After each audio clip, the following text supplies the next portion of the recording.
कारभारी लेकरं घेऊन गेल्यात म्हणलं काय तर नीटनेटकं राहत्यान,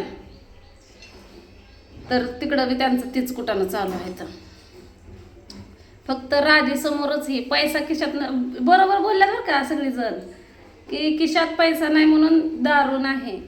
कामच करतया पण दारू वाचून घालवतया. नाहीतर मला हानमार नाही काय नाही तसलं. तेवढंच की दारू प्यायल्यावरती शिबी गाळण हिन तीन ती लेकरं आपली मोठे झालेले असतात आणि लेकरांसमोर तसलं बोलायचं म्हणलं की मग मला चांगलं वाटत नाही. आणि मी त्याला आणि मग असं आहे तर काय असलं का नाही छोकुलीच्या बापाला काम नाही धंदा नाही काय नाही, खायचं प्यायचं मस्तपैकी टी व्ही पुढं झोपायचं, मग लय खुश.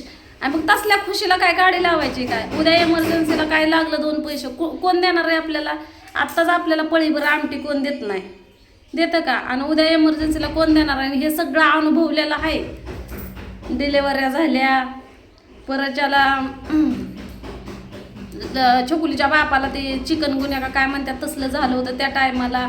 म्हणजे अशा बऱ्याच अडचणी आल्या, त्या लय वेळा अडचणी आल्या. एक दिवस मुठभर, मी तुम्हाला किती वेळा सांगितलं, मुठभर तांदूळ घरात नव्हतं, कुणी विचारायला सुद्धा नव्हतं.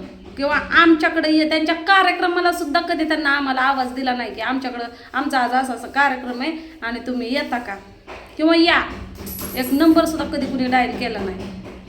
कशामुळं तर आपली परिस्थिती पैसा आहे तर सगळं आहे, पैसा नसला तर कुणी कोणाला विचारत नाही. आणि मी पैशावाल्या माणसांच्या नादालाच लागत नाही. कमीत कमी जवळचे, लय जवळची असली का नाही पाक त्यांना पोटात घालायचा वकुत असतो या. आणि थोडे अंतरावरली जवळची असली का नाही त्यांना पण धरते, पण त्यांच्या गरजेला कुणी माझ्या पुढं येऊ द्या, मी सगळ्यांना धरते. पण माझ्यावर वेळ टाईम आला ना आपल्याला कोणी विचारत पण नाही. बरं आहेच का. आणि मला स्वतःहून सांगू वाटत नाही, कारण त्यांना सांगण्यापेक्षा तुम्हाला सांगितलेलं काय वाईट आहे. कारण माझं मन फक्त तुम्ही माझी यूट्यूब फॅमिलीत जाणून घेता, त्यासाठी आपल्याला कोणी बरं वाईट विचारत नाही काय नाही. ज्याच्यावर वेळ येते त्याला आपण साथ थोडासा द्यायचा, आपल्याच्यानं जितका होईल तितकं प्रोत्साहन द्यायचं, त्याच्या पलीकडे काय.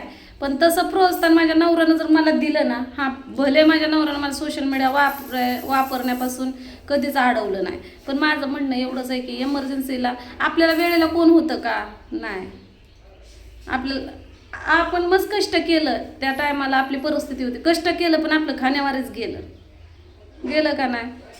मग आता आपलं बसायचं वय आहे का नाही. मग गड्यासारखा गडी घरात जर बसत असल आणि मग सारखी किरकिर होत असल, लेकरांच्या खर्च वाढल्या, त्यांचं शिक्षण भले काय आता कुणी बी म्हणतं काय मला तर काय शिक्षण करून नवऱ्याला भांडत असतेच ग, लय मोठं शिकून हे व्हायचं आहे असे म्हणतात. पण शिक्षण पण महत्त्वाचं आहे का नाही थोडं तुम्ही सांगा. पण काय करणार, नुसती माझ्या एकटीची वडा असून काय फायदा नाही. तरी मला जितकं होतं तेवढं केलं बरं का. ज्या लोकांना वाटत होतं ना मी रस्त्याला फिरन, रस्त्याला राहीन, माझी लेकरं रस्त्यावर येतात, तर त्यांच्या तोंडात चप्पल पडन असं मी घर बांधलं. परत त्याला बऱ्याच काय गोष्टी झालेल्या आहेत त्या. मला मागचं काहीच काढू वाटत नाही, कारण आपण आता नव्यानं सुरुवात केली. त्यासाठी मी माझ्या नवऱ्याचं भांडण होतं की आपण दोघांना केलं ना तर आपल्याला काहीच कमी पडणार नाही आणि आपल्याला कोणी नावं बी ठेवणार नाही, असं माझं म्हणणं असतं या. आपलं कोण ऐकतंय म्हणून आमचे भांडणं होतात. मग वाटतं मग घरात बसून आयतं सांभाळण्यापेक्षा मग एकटं राहिलं तर एक भाकर. आता तुम्हाला सांगते, छोकुलीचा बाप नाही तर मला आहे का काय टेन्शन. लेकरं हॉस्टेलला उद्याच्याला टाकली का लेकरांना आता काय सुरुवातीला 1000-2000 रुपये खर्च होईल पोरांचा. पोरं एकदा हॉस्टेलला खाऊन पिऊन शिक्षण घेतले. मी पण मस्तपैकी कामधंदा करण, खाल्लं तर खाल्लं नाही तर झोपली उपाशी. बरोबर का नाही. आजकाल का नाही कुणी अंगाला आणि ह्याला बघत नाही. माणसाला पैसा महत्वाचा आहे. बरोबर आहे का नाही. पैसा आहे तर सगळं आहे, नाही तर कुणीच कुणाचं नाही. मग या नवऱ्याला त्या नवऱ्यासाठी मला स्वयंपाक करावं लागेल आणि स्वयंपाक केला तर भांडी घासावं लागतात, वरून त्याचे कपडे वाढले, किती लोड आहे. मग त्यापेक्षा तुम्ही तुमचा मार्ग बघा. ते स्वतः उपाशी मारल्यावर तर काम करेल का नाही. आणि नवऱ्यानं कामाला जावं त्यासाठी मी गाडी घेतली. त्या गाडीचं पैसे जर राहिलं असतं तर 2 डाग आला असतं, मला आलं असतं का नाही. आणि एकटे असल्यावर हे का ना असं रूम भाडं नुसतं झोपाय पुरतं द्यायचं, अख्खा दिवस तर कामालाच जातोय. आता स्वातीला तिच्या नवऱ्यासाठी स्वयंपाक करावा लागला का नाही, कारण तिचा नवरा कामाला जाणार, 2 पैसे कमवून आणलं का नाही तर प्रेम वाढतं. नुसत्या प्रेमाचं पण खोबरं नाही घालायचं, ते लोणचं नाही घालायचं. संसारामध्ये पैसा आणि प्रेम दोन्ही पाहिजे, बरोबर आहे. पैसा नाही तर प्रेम नाही. मग नवरा असू लग्नाचा नाहीतर कोणी बी असू, अहो पोटचं जरी का नाही असलं आणि पाऊल पाऊल टाकायला लागलं की त्याला सांगतं त्या तिथलं ती पाण्याचा ग्लास भरून आण, तिथली वाटी उचलून दे, झाडू आण, सांगतं का नाही. पोटचं पण पाऊल टाकायला लागलं की त्याला काम सांग, म्हणजे त्याच्याकडून आपण अपेक्षा ठेवतो का नाही. आणि जरा कळीत झालं, ते खेळायला लागलं, पळायला लागलं, ऐकणं झालं तर आपण एक थोबाडात बी मारतो का नाही, काय ऐकत नाही म्हणून. आता एवढा मोठा गडी माणूस नुसती बडबड करते तर तुम्हाला तेवढा त्रास होतो. आता बडबड काय फुकट करू वाटत नाही मला. मी इतकं एनर्जी वाया घालवते की माझ्या अंगाला मास सुद्धा नाही. तर काल ती मावशी म्हणत होती मला की की आलती तेव्हा कसली ग राधा होती. आता जरा स्वाती पण म्हणली बरं का, आता जरा गालवर आल्या तर यायला 3 दिवसात गालवर आल्यात म्हणल्यावर लय दिवस राहिल्यावर तर लय टमटमीत होईल मी, कारण टेन्शन नसतं, बरोबर आहे का ना. काम केलं, हातपाय हल्लं म्हणजे माणसाची ताकद पण कमी होते, हातपाय ही होत्यात आणि भूक पण लागते, 2 घास खातं पण. आणि पहिली गोष्ट तर घरात एकटा असल्यावर तर खातेतच नाही. अशा गोष्ट आहे त्या. नाहीतर काय म्हणते ते नवऱ्याचं इज्जत काढते, नवऱ्याची इज्जत काढते. अरे पण त्या नवऱ्याला सोडत तर नाही एवढी, उलट मी म्हणून तर टिकली.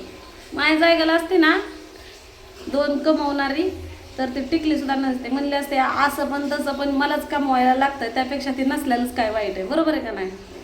नवऱ्याची इज्जत एवढी काढते पण त्या नवऱ्यापाशी राहते, बरोबर आहे का नाही. नवऱ्याची इज्जत कशामुळे काढते की नवऱ्यानं सुधरावं, बरोबर आहे का नाही. आता भाऊजीपाशी निरोप दिला की मी काय येत, म्हणजे भाऊजीपाशी काय म्हणलं वाटतं तुझा पुढं मी येतो मागणं. मग भाऊजी संग यायला काय झालं, या पाहिजे होतं का नाही. त्यांना तंबाखू म्हणलं तर पैसं नव्हतं, मग इथनं मी कामावरनं पैसे घेतलं, त्यांना दिलं, म्हणलं 2 दिवस भरला तर नाही 1 दिवस भरला होता आणि दुसऱ्या दिवशी कामाला लागायचं होतं. आणि मग मी तिथनं पैसे घेतलं आणि त्यांना दिलं 1000 रुपये, हे पैसे घ्या आणि लेकरं घालवा म्हणलं व्यवस्थित. तर ते म्हणलं बरं चालतंय. तर गेल्या दारू ही पेलायचं. मग असं करायचं असतं का तुम्ही सांगा बरं. काय जण म्हणतात ते राधा काव्याला सनीला तुझी गरज आहे. अहो लेकरं घेऊन राहायचं म्हणलं तर लेकरांमध्ये निमाजीव कामाला निमाजीव, आपण अनोळखी ठिकाणी आहे. इथं एकदा माझं रुटीन चांगलं बसलं ना तर होईल. काय करणार, आपल्याला नाही आई बाप नाही सासू सासरे, कुणाच्या भरोशावर सोडायचे लेकरं सांगा. आणि कोण कुणाचं असतं या, कोण कुणाचं नसतं. त्यामुळं आपलं नशीब आपल्या संग. माझ्याजवळ ठेवलं तरी पण प्रॉब्लेम आहे अनोळख्या ठिकाणी.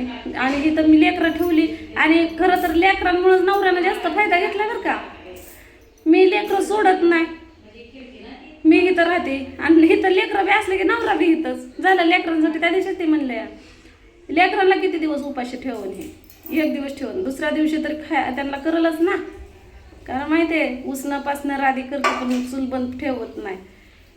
आणि ते तर मागा गेलं तर त्याला 10 रुपये सुद्धा कोणी देत नाही, तंबाखूचा इडा सुद्धा टायमाला त्याला कोण देत नाही. मग असं आहे.